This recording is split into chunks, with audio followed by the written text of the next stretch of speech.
Buenas noticias de gran gozo.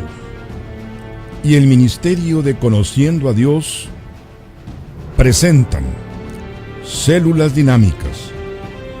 Hemos aceptado el reto de producir luz en el mundo de hoy. Somos testigos convencidos que enamorarse de Dios es posible y que da paz, seguridad y amor a este mundo. Queremos que tú también te llenes del amor de Dios en tu espíritu a través de estos estudios. Ese es nuestro cometido, nuestro privilegio, nuestro ministerio. Pero ¿cómo vas a llenarte de ese amor? ¿Cómo te vas a dar cuenta que es un Dios lleno de amor incondicional, sanidad y poder? Acércate a Él, convive con Él, estúdialo, ponlo a prueba. Bienvenido. Este mensaje te brinda esa oportunidad. Y ahora, démosle la bienvenida a Domingo Hernández y Héctor Vidales, nuestros anfitriones.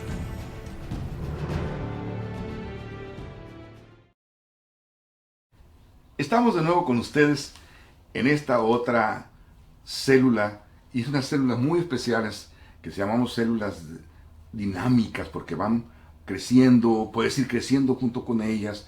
Y la célula en esta ocasión, desde luego, acuérdense que tomamos el tema de la salvación y vamos a ver hoy expiación y propiciación. Lo vamos a ver juntas. Se pensaba originalmente hacerlo por separado, pero ustedes se van a dar cuenta por qué las presentamos juntas. Esto viene siendo como un eslabón que se empata con otro. Así es. No separado de otro eslabón que la cadena tiene por allá lejos.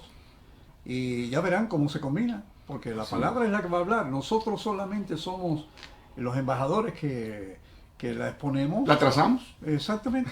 Como dice Pablo, trazando bien la palabra de verdad que es el Evangelio. Así es. Y queremos enseñarles y queremos enfatizar en conocer a Dios, el único Dios verdadero. Y desde luego, acompañamos de un consejo que nos dio también Jesús, y está escrito ahí en el Evangelio de San Juan, para que te conozcan a ti, el único Dios verdadero. En eso está centrada la vida eterna. Y queremos participar, es cómo es que conocemos de la vida eterna, cómo es que conocemos a aquel que nos provee de la vida eterna. Por eso empezamos, y decía el pastor Domingo que lo encadenamos, comenzamos hablándoles de quién es el que salva, por qué salva, con qué autoridad salva.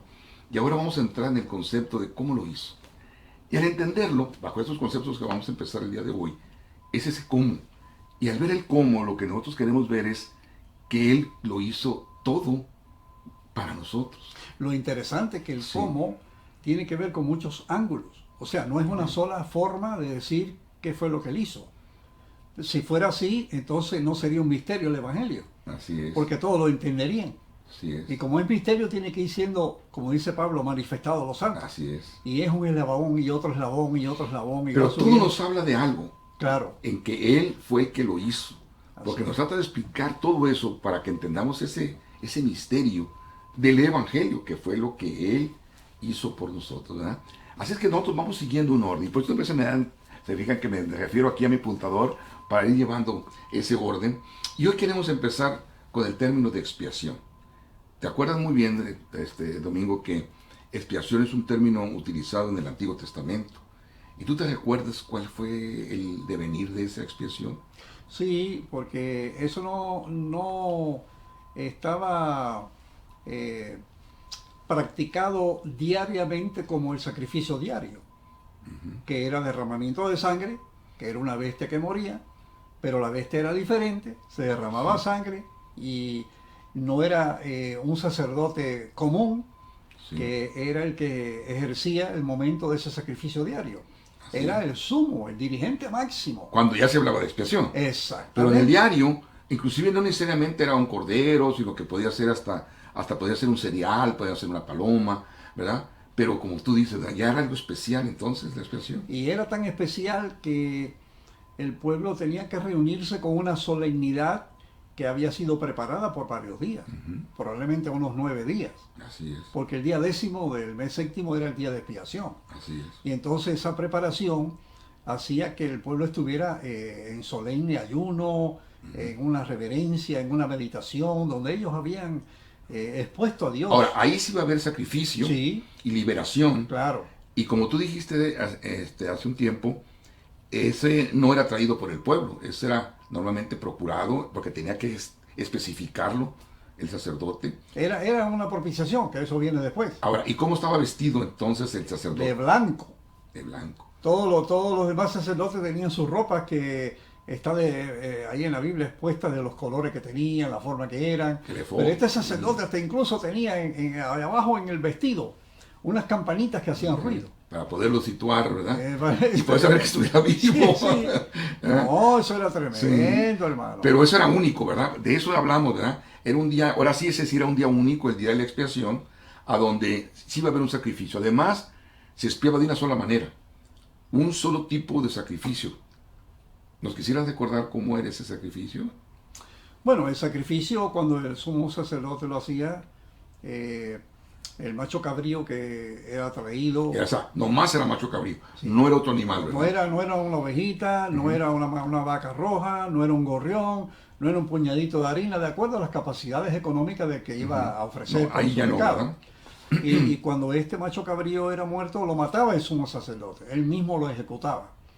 Y entonces él tomaba esa sangre, siendo que la otra de los corderos y de las vacas rojas, todo esto no entraba al lugar santísimo, se quedaba en el lugar santo, que era dividido por una cortina, y ahí asperjaba sangre. Sí. Era como un tipo de acumulación. Y la contaminaba, ¿verdad? Y lo contaminaba. Por eso había que descontaminarla. Una vez al año. Y empezaban otro año. Otra vez, y volvían, tenían que empezar, era cíclico. Y podemos agregar más adelante para verlo que habían dos machos cabríos. Dos machos, en realidad. Dos. Para que la gente entienda que no era uno solo. No era uno solo. Uno. Eran dos que representaban uno. Exacto. Dos funciones. Uno que moría, derramaba la sangre, y el otro que liberaba. ¿Verdad? Él podía decir que los pecados ahora eran puestos. Y se les ponía de arriba, dice. Y lo mandaban al desierto y ahí se moría. No. Eran puestos en el desierto, eran puestos en el olvido. Exactamente. Isaías 43, ¿recuerdan? Exactamente. Me comentabas tú, también lo veíamos juntos, de que dice, cuando tú encuentras conmigo, recuerda que ya te perdoné. Entonces, lo cual quiere decir que él también ejecutaba esa función. Dijéramos, vamos a verlo ahorita, en cuestión de por qué hablamos de perdón. Expiación, vamos a ir al libro de Levítico, al capítulo 19 y versículo 22, y dice: y el sacerdote hará expiación ante el Señor por el pecado cometido. De ese modo, su pecado le será perdonado. O sea, en ese momento entonces se referían a ¿qué? A lo que iba a ser el sumo sacerdote el día de la expiación. Sabemos muy bien, desde luego, por el libro de Levítico, de que ahí se perdonaban los pecados involuntarios. En el mismo, inclusive, el libro de Hebreos dice que solamente los pecados involuntarios. Pero esa era la manera de sentir que había perdón. Pero fíjense lo que dice Levíticos 23, en el versículo 28.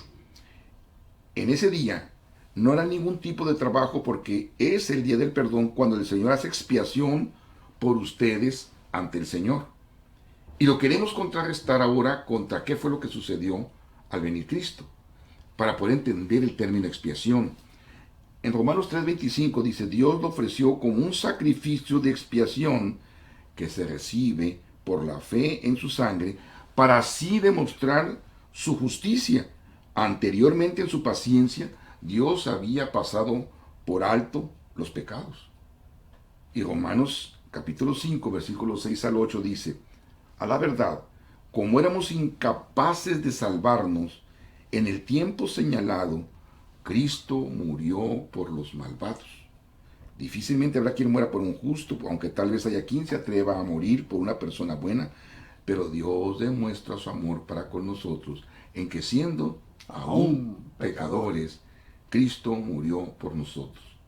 Entonces aquí se habla de un antes y un después. ¿Cómo podemos cómo podemos valorar entonces esa transición? Sí, por eso el apóstol Pablo, cuando escribe la carta a los Gálatas y está mencionando lo que sucedió en el tiempo de Moisés y a través de los siglos hasta Cristo, era como un árbol que proyecta su sombra, pero el árbol realmente es el válido en este caso, es el que existe, porque la sombra está solamente proyectando el árbol. Así es. Y una vez que llegó el árbol, se acabó la sombra. O sea, lo que quería decir entonces era que había que derramar sangre, había que... después se entiende mejor. Esa era la sombra. Esa era la sombra. Pero la sombra provenía todavía de una costumbre que era apagar a los dioses, pagar por. Y Dios pone ese ejemplo, lo pone. Aunque él podía haberlo hecho de otra manera. Dice que por la sangre habría liberación, ¿verdad? Había perdón. Pero una cosa es que lo ponga una vez al año por sacerdotes terrenales y tenía que repetirse al hecho de que nos está diciendo entonces en el Nuevo Testamento. ¿Cuál es la otra parte de la tesis? Que lo tenía que venir a hacer de una sola vez y para siempre. Expió, dice, en el tiempo señalado. Y entonces, dice, murió por los pecadores. ¿Por qué no hace mención de que murió por los pecadores el macho cabrío? No, lo interesante es que el profeta Daniel, casi 7 siglos antes de que Cristo naciera, Dios le da una vislumbre de lo que sucedía en el día de expiación. Porque el ángel viene y le dice, te voy a decir, mira, aquí va a pasar esto. Así Cuando venga el Mesías, él va a expiar la iniquidad, quitar el pecado, acabar con la prevaricación y traer la justicia de los siglos. O sea que si cuando Jesús aparece en el Jordán, Juan dice, aquí el Cordero que quita el pecado del mundo, lo había dicho Daniel. Así es. Pero quitar el pecado tenía que ver con la expiación. Sí, está que ver con la expiación. Por eso ahora vamos a ligarlo al término de propiciación. ¿Cómo se ve ahora bajo el Nuevo Testamento? En el Nuevo Testamento no se habla de expiación, se habla de propiciación. ¿Por qué? Porque ahora tenemos al que expió y entonces se hizo propicio. Entonces, por eso en el Antiguo Testamento no se habla de propiciación, aunque existía el término, que era pagar, ¿verdad? Por el enojo de los dioses. Pero en el Nuevo Testamento podemos decir que se cumple lo que dijo el Antiguo Testamento, es el Levítico, porque la vida de toda criatura está en la sangre. Yo mismo se le he dado por ustedes el altar para que hagan propiciación por ustedes mismos, ya que la propiciación se hace por medio de la sangre, aunque ahí los términos que se usan son hecho propicio por la expiación.